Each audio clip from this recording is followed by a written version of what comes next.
Hello friends, welcome to Vardhaman tutorials YouTube channel. आ video में આપણે જમ્પિંગ સ્ટેટમેન્ટ્સ વિશે સમજશું। જમ્પિંગ સ્ટેટમેન્ટ્સ એટલે કંટ્રોલ, પ્રોગ્રામનો કંટ્રોલ એક જગ્યાએથી જમ્પ કરીને બીજી જગ્યાએ જાય એ બધા સ્ટેટમેન્ટ્સ જમ્પિંગ સ્ટેટમેન્ટ્સ કહેવાશે।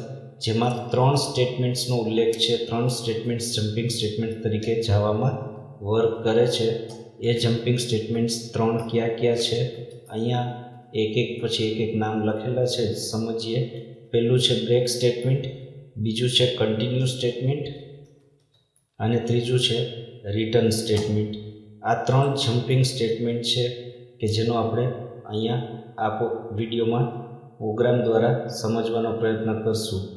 सौथी पहला आपणे जोईए break statement. Break statement breaks the loop, loop ने तोड़ी नाखशे, लूप मांथी बहार निकली जशे। कर्सर तमारू लूप मांथी बहार निकली जशे।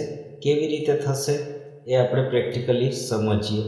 अहींया एक प्रोग्राम क्रिएट करीए छीए ब्रेक स्टेटमेंट माटेनो, जेमां 1 થી 10 पहला प्रिंट करीए छीए ब्रेक लख्या वगर। एक लूप चलावी 1 થી 10 प्रिंट करीए छीए, जेमां ब्रेक स्टेटमेंटनो उल्लेख पहला नथी करता। पछी ब्रेक स्टेटमेंट लखीए त्यारे शुं थाय छे ए समझवुं छे। पण पहेला आपणे एटલું જોઈ લઈએ કે 1 થી 10 આ લૂપ द्वारा प्रिंट थाय छे। जो थता होय तो आपणे पछी ब्रेक स्टेटमेंटनो उपयोग समझीए। पहेला ब्रेक स्टेटमेंट डॉट जावा फाइलने सेव करी, फाइलने कम्पाइल करशुं। Javac break statement dot java. हवे आने एक्जिक्यूट करीए। अत्यारे 1 થી 10 प्रिंट करे छे। आ प्रोग्राम नॉर्मल लूप चलावेली छे, 1 થી 10 प्रिंट करे छे। ब्रेक स्टेटमेंटनो उपयोग हजी नथी कर्यो, हवे करीए। मानो कि अहींया हूँ लखूँ इफ ए ग्रेटर देन 5 तो ब्रेक स्टेटमेंट एक्जिक्यूट थाय अने लूपमांथी बहार निकली जाय। नॉर्मली वाइल लूप है 1 થી 10 सुधी चाले ज छे, पण जेवी एनी किंमत 5 करता वधी जशे त्यारे अंदरना इफनी कंडीशन ट्रू थशे। एनी किंमत 5 करता वधी जाए त्यारे इफनी कंडीशन ट्रू थाय अने इफनी कंडीशन ट्रू थाय त्यारे ब्रेक स्टेटमेंट एक्जिक्यूट थाय। ब्रेक स्टेटमेंट एक्जिक्यूट थाय त्यारे लूपमांथी बहार निकली जशे। आ प्रोग्रामने सेव करीए એટલે 1 થી 5 प्रिंट करशे, 6 प्रिंट नहीं, 6 થી 10 प्रिंट नहीं थाय। प्रोग्राम ने कम्पाइल करिए, रन करिए। 1 થી 5 आउटपुट में आवे छे। आ केवी रीते थशे समझो। सौथी पहला एक वेरिएबल लीधो छे इंटीजर टाइपनो ए नामनो। एमां starting value initial value 1 store करी। Condition 1 less than or equal to 10, condition true. अंदर जैसे 1 greater than 5, condition false. 1 print करशे, 1 नो वधारो करशे एटले 2 थशे। फरीथी वाइलनी condition 2 less than or equal to 10, condition true. 2 greater than 5 false. 2 print करशे, 1 नो वधारो करशे एटले 3 थशे। 3 less than or equal to 10, condition true. 3 greater than 5, condition false. एटले 3 प्रिंट करशे, 1 नो वधारो करशे एटले 4 थशे। 4 less than or equal to 10, condition true. 4 greater than 5, condition false. 4 print करशे, 1 नो वधारो करशे एटले 5 थशे। 5 less than or equal to 10, condition true. 5 greater than 5, condition false. 5 print करशे, 1 नो वधारो करशे एटले 6 थशे। हवे वाइलनी condition true, 6 less than or equal to 10, condition true. इफनी कंडीशन 6 ग्रेटर देन 5 ए पण ट्रू एटले ब्रेक स्टेटमेंट एक्जिक्यूट थशे, एटले लूपमांथी बहार निकली जशे। जो अहींया कोई स्टेटमेंट लखेला होय वाइल लूप पछी तो एने एक्जिक्यूट करशे, नहींतर अहींया मेथड पूरी थशे, प्रोग्राम पूरो थशे। आ रीते 1 થી 5 प्रिंट करशे, 6 आवशे त्यारे लूपमांथी ब्रेक थईने बहार निकली जशे। जो तमे अहींया कंडीशन इफनी आम लखो तो એની કિંમત 5 થાય ત્યારે જ બ્રેક થઈ જાય, એટલે 1 થી 4 જ આવશે, 1 to 4 જ આવશે, 1 થી 4 જ પ્રિન્ટ થશે આમાં.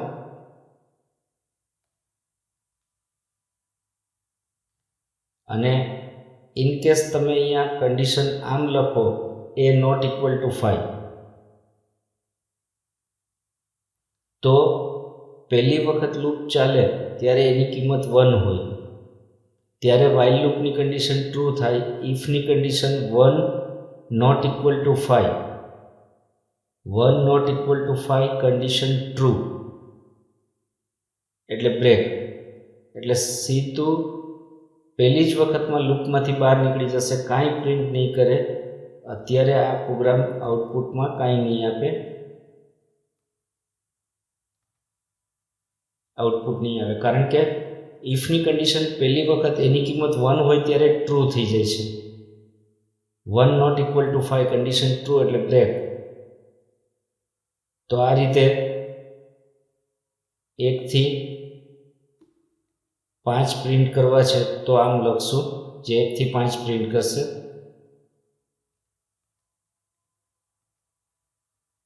આ રીતે.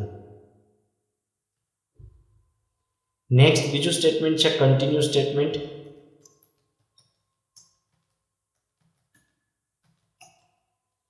આ સ્ટેટમેન્ટ લૂપને કન્ટિન્યુ કરશે.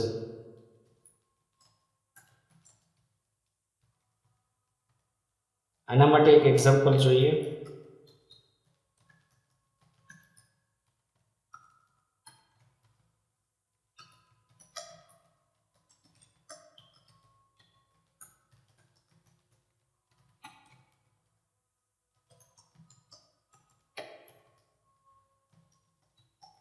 માનો કે આ લૂપ છે એ પહેલા 1 થી 10 પ્રિન્ટ કરે છે.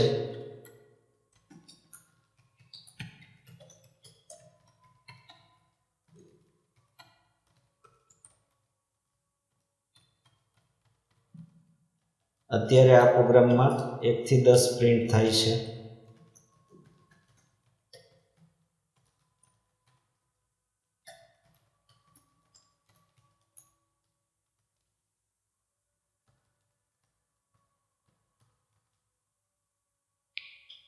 હવે માનો કે આપણે અહીંયા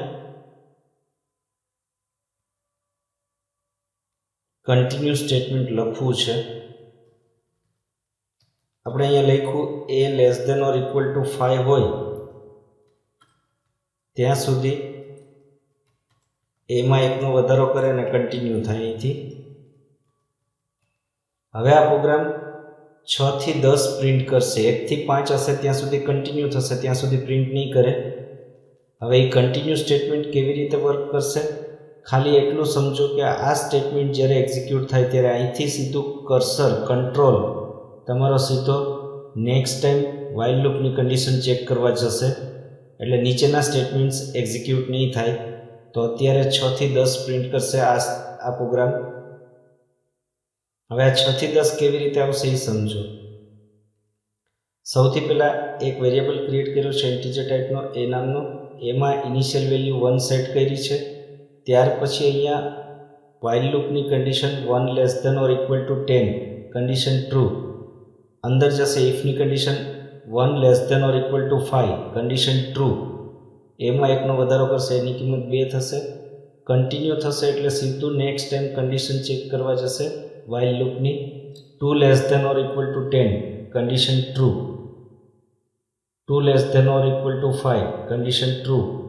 3 થશે, પાછું કન્ટિન્યુ થશે એટલે ઉપર જશે. 3 less than or equal to 10 condition true. 3 less than or equal to 5 condition true. એની કિંમતમાં 1નો વધારો કરશે એટલે 4 થશે. કન્ટિન્યુ થશે એટલે ઉપર જશે. 4 less than or equal to 10 condition true. 4 less than or equal to 5 condition true. એની કિંમત 5 થશે. કન્ટિન્યુ થશે એટલે ઉપર જશે. 5 less than or equal to 10 condition true. 5 less than or equal to 5 condition true. એની કિંમત 6 થશે. કન્ટિન્યુ થશે એટલે પાછું ઉપર જશે. 6 less than or equal to 10 condition 6 less than or equal to 10 true. હવે બરોબર સમજો. 6 less than or equal to 5 આ કન્ડિશન ફોલ્સ. આ કન્ડિશન ફોલ્સ એટલે અહીંયા આવશે 6 પ્રિન્ટ કરશે, 1નો વધારો અહીંથી કરશે 7 થશે. અહીંયા બ્રેકેટ ઓવર થશે એટલે પાછું વાઇલ લૂપની કન્ડિશન ચેક કરવા જશે 7 less than or equal to 10 condition true 7 less than or equal to 5 condition false 7 print કરશે એકનો વધારો કરશે 8 થશે આ લૂપ પૂરી થશે એટલે પાછું કન્ડિશન ચેક કરવા જશે 8 less than or equal to 10 condition true 8 less than or equal to 5 false 8 ને પ્રિન્ટ કરશે એવી રીતે 9 ને પ્રિન્ટ કરશે 10 ને પ્રિન્ટ કરશે 10 ને પ્રિન્ટ કર્યા પછી એની કિંમત એક વધશે એટલે 11 થશે હવે 11 less than or equal to 10 આ કન્ડિશન ફોલ્સ એટલે લૂપની બહાર નીકળશે અને મેઇન મેથડ પૂરી થશે એટલે પ્રોગ્રામ પૂરો થશે ત્રીજું સ્ટેટમેન્ટ છે રિટર્ન સ્ટેટમેન્ટ તો મિત્રો રિટર્ન સ્ટેટમેન્ટ આપણે જાવામાં ક્લાસની અંદર મેથડ લખશું મેથડ એટલે એક ફંક્શન ત્યારે મેથડમાંથી કોઈ વેલ્યુ રિટર્ન કરવી છે ત્યારે રિટર્ન સ્ટેટમેન્ટનો ઉપયોગ થશે તો એ રિટર્ન સ્ટેટમેન્ટને આપણે ક્લાસના કન્સેપ્ટ સ્ટાર્ટ કરશું એમાં મેથડ લખશું ત્યારે મેથડમાંથી વેલ્યુ રિટર્ન કેવી રીતે થશે એના માટે રિટર્ન સ્ટેટમેન્ટનો ઉપયોગ ત્યારે સમજશું તો આ વિડીયોમાં મિત્રો આપણે જમ્પિંગ સ્ટેટમેન્ટ્સ બ્રેક અને કન્ટિન્યુ જોયા ત્રીજું જમ્પિંગ સ્ટેટમેન્ટ રિટર્ન આપણે બાકી રાખીએ છીએ નેક્સ્ટ વિડીયોમાં આપણે એરે વિશે સમજશું ધન્યવાદ